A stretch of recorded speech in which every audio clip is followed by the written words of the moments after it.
नमस्कार, स्वागत है आप सभी का एनएफ न्यूज पर। मैं हूं आपके साथ रोहित। स्ट्रेट ऑफ हॉर्मुज खुल गया है, ऐसी खबरें लगातार आ रही हैं, लेकिन भारतीय सेना के जहाज पर जिस तरीके से आईआरजीसी ने फायरिंग की है, उसके बाद अब भारत ने ईरान से जवाब मांगा है।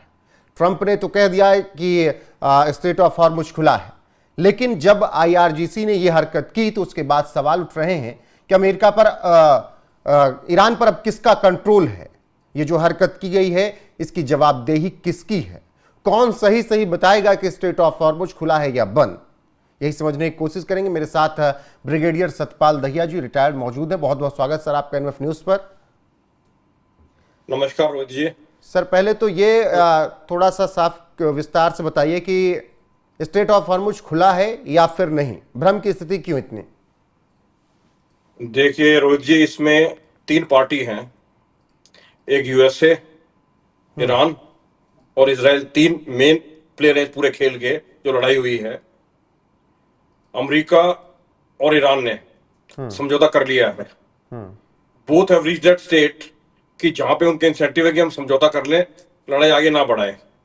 वो ट्रंप के हित में भी है, आईआरजीसी के हित में भी है, लेकिन कहीं ना कहीं इजराइल के हक में वो चीज नहीं है। इजराइल अभी भी नहीं चाहता शांति समझौता हो।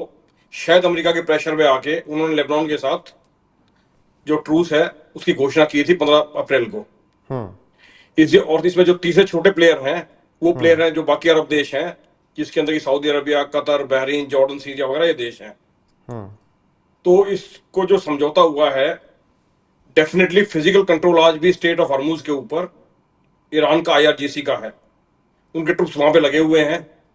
उसके फर्दर साउथ और ईस्ट के अंदर डेफिनेटली अमेरिका के जो जंगी बेड़े हैं, जिनको कैडेट ग्रुप बोलते हैं, लगे हुए हैं, लेकिन they are not near the strait of Hormuz.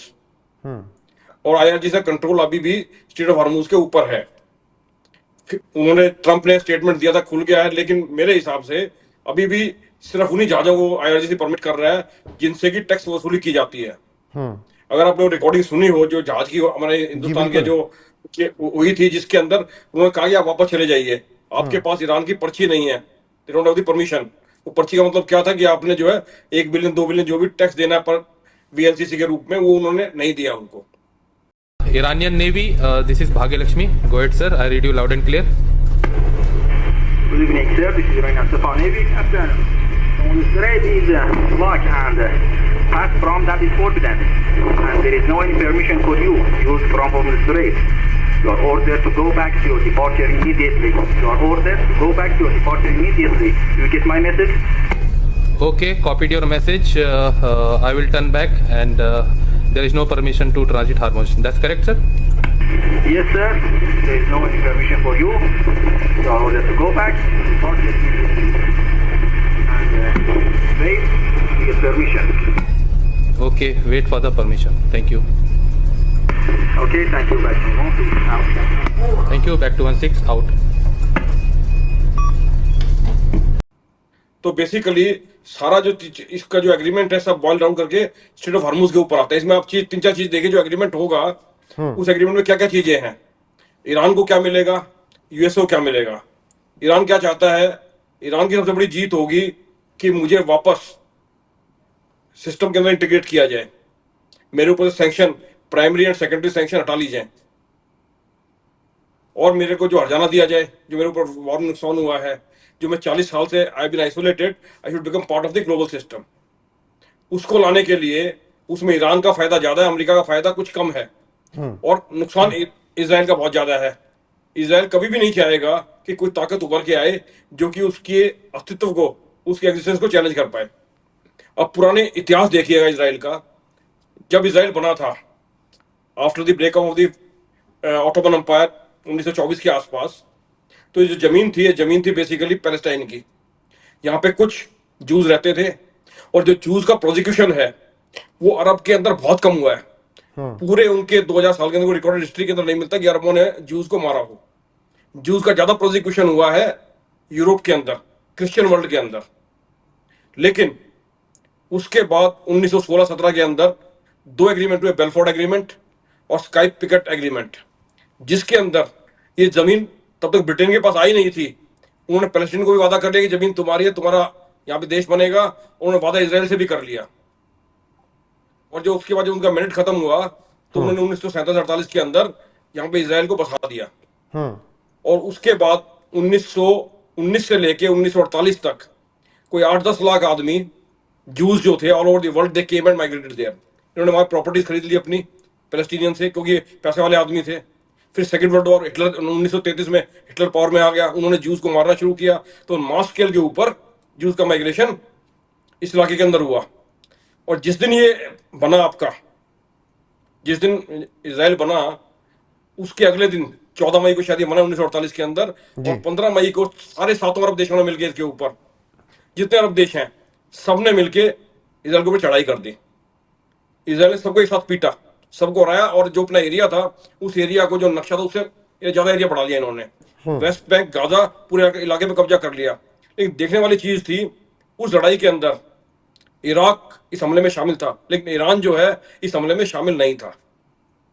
1948 से लेके 1989 तक, 1979 तक इजराइल के और ईरान के संबंध आपस में घनिष्ठ थे, क्योंकि वो they are not antagonist to the existence of Israel.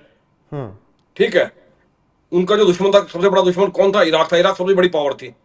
जब 1980-81 के से लेके 1989 तक जो लड़ाई चली है, उस लड़ाई के अंदर अमेरिका ओपनली इराक के साथ था, लेकिन कोर्टली इजराइल चाहता था कि अमेरिका ईरान को सपोर्ट करे।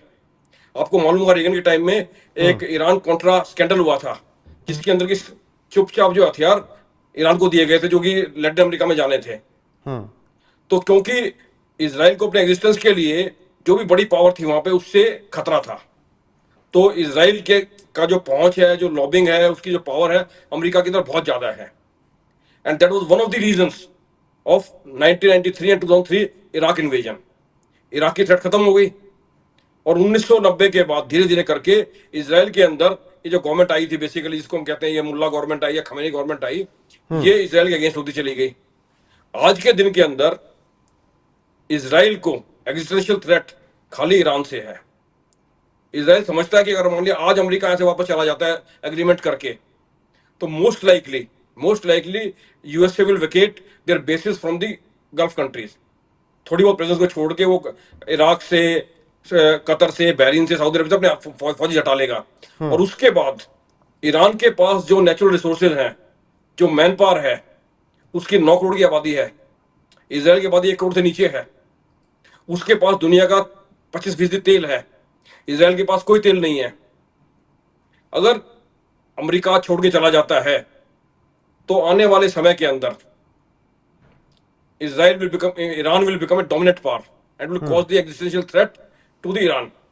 तो इसलिए किसी भी हद के अंदर इजराइल नहीं चाहेगा कि ईरान का समझौता हो, और अगर समझौता होता भी है तो उसको पूरा अमेलगमेशन इनटू वेस्टर्न सिविलाइजेशन ना हो, क्योंकि मान लिया उनकी सैंक्शन हट जाए, सेकेंडरी सैंक्शन हट जाए, वेस्ट के साथ वो मिल जाए, तो उनकी तरक्की की रफ्तार बहुत तेजी से बढ़ेगी। बिल्कुल। तो उससे पहले ईरान को अपना जो है या तो स्ट्रेटेजिक रीसेट करना पड़ेगा, इजराइल को, ईरान दोनों को, ताकि जो आज के दिन में ईरान के दिमाग में कीड़ा बैठा हुआ है कि इजराइल को एग्जिस्ट होने का कोई हक नहीं है, Israel got no reason to exist, हमारा बम आया तो पहला बम हम इजराइल के ऊपर फोड़ेंगे। So they have to come to terms to live with peaceful neighbours. तो उसी कड़ी के तो हरमुज फंसता है। हरमुज के ऊपर अगर ईरान का कब्जा रहता है तो यहां से दुनिया का 20 से 25% ऑयल और गैस निकलती है। तो हर एक शिप से वो $1 पर बैरल लेगा, तो अब डेली का 20 मिलियन बैरल तेल निकलता है यहां से, तो उसकी इकोनॉमी वैसे ही बूम करेगी। तो ये जो सब चीजें हैं, ये एग्रीमेंट के अंदर भी आई नहीं है। ट्रंप ने डिक्लेयर कर दिया है, उन्होंने कहा कि हम अगर हो सका पाकिस्तान में भी जाएंगे, लेकिन इसकी जो डिटेल क्या है वो बैकग्राउंड के अंदर है। वो तकरीबन आने वाले हफ्ते 10 दिन के अंदर पता चलेगा। मेरे हिसाब से ईरान के जो IRGC है वो अभी ये कार्रवाई कर रहा है। जहां तक मुझे लगता है कि IRGC भी फुल्ली उनकी पॉलिटिकल कंट्रोल में नहीं है ईरान के, जो उनके पार्लियामेंट के स्पीकर हैं। अभी तो सर ऐसा लग रहा है कि IRGC ईरान को चला रहा है, IRGC के ही दम पर ईरान चल रहा है, ऐसा प्रतीत हो रहा है। लेकिन सवाल यहाँ ये कि ठीक है उनकी लड़ाई है, भारतीय जहाज जो अभी तक निकल आ रहे थे, वहाँ भारतीय जहाजों पर अचानक से फायरिंग क्यों की गई, जिसके बाद भारतीय जहाजों को अपना रास्ता बदलना पड़ा। भारत सरकार ने इस पर कड़ा रुख अपनाया है, जवाब मांगा है कि ऐसा क्यों हुआ। आपको क्या लगता है कि क्यों भारत के जहाजों को टारगेट किया गया? ये खाली भारत के जहाज टारगेट नहीं हुए हैं, पाकिस्तान के जहाज भी टारगेट हुए हैं, वो भी वापस किए उन्होंने, और भी कई कंट्री के जहाज वापस किए हैं। खाली भारत के जहाज नहीं मोड़े उन्होंने, और भी कई कंट्री के जहाजों को वापस भेजा है। ये सारा खेल पैसे का है। जब तक ये समझौता नहीं होता, IRGC वांट टू शो कि हमारा कंट्रोल है और हम अपना टोल कलेक्शन करेंगे।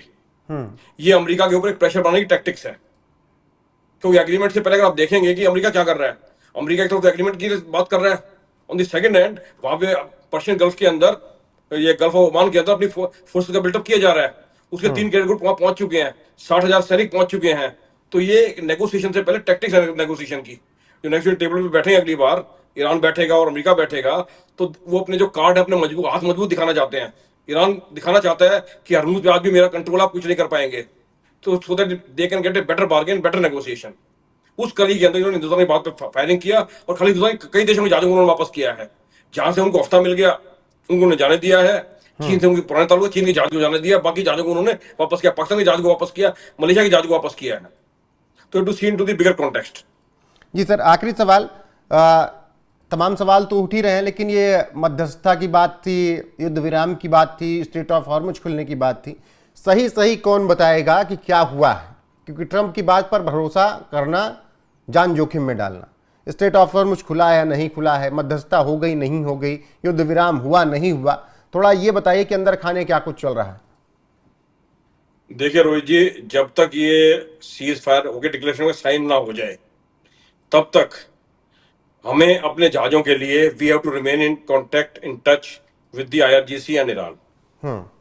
आज के डिफेक्टो कब्जा उन्हीं का है, उन्हीं के परमिशन से, उन्हीं के सैंक्शन से हमें साथ में मूव करना पड़ेगा, उसके बिना हम मूव नहीं कर सकते।